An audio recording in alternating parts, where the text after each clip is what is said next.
Selamat pagi, Ibu Guru, dan semua yang menonton video ini.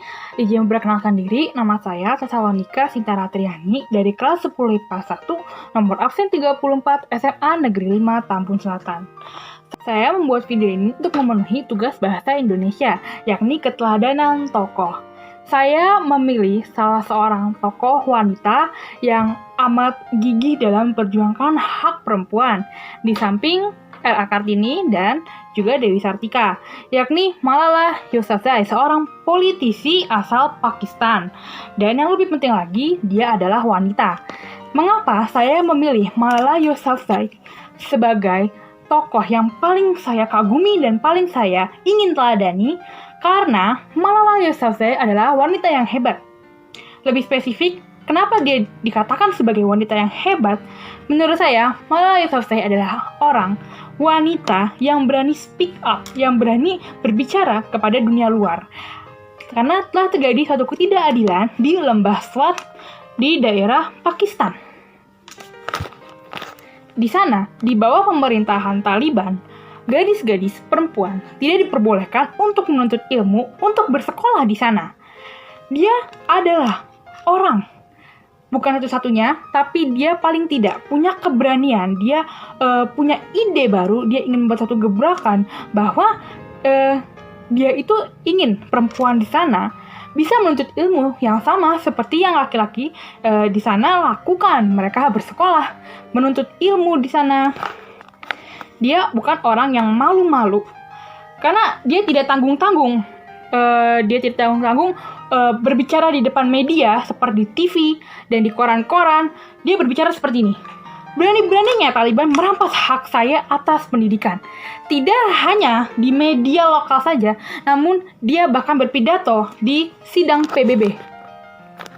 Ia berpidato di depan forum majelis kaum muda di markas besar PBB di Amerika, New York, dan pidatonya itu isinya memuat 3 isu penting yang terjadi di sana, yakni ia membahas tentang hak perempuan, perlawanan terhadap terorisme, dan kebodohan.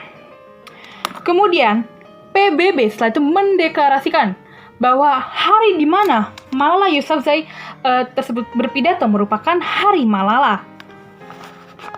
Dan ia pun dinobatkan menjadi penerima Nobel termuda pada saat ulang tahunnya yang ke-16.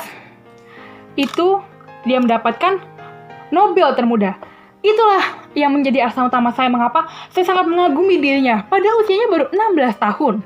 Tapi dia sudah dapat membuat suatu gebrakan.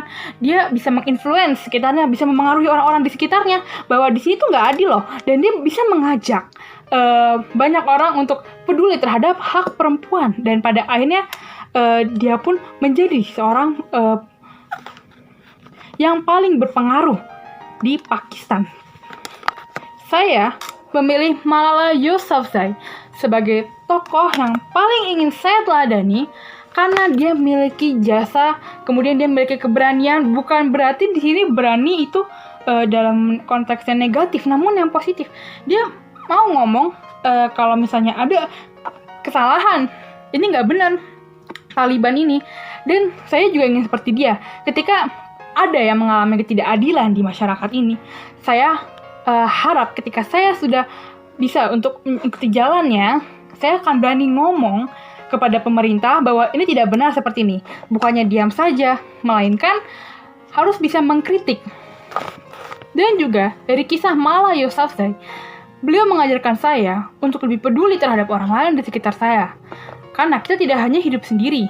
Jadi, ia mengajarkan saya bahwa jangan jadi orang yang pasif, tetapi jadilah orang yang aktif terhadap segala sesuatu ketidakadilan yang terjadi di masyarakat. Baik, sekian opini saya mengenai seorang tokoh yang paling berpengaruh di dunia ini, yakni Malala Yousafzai. Sekian, terima kasih atas perhatiannya.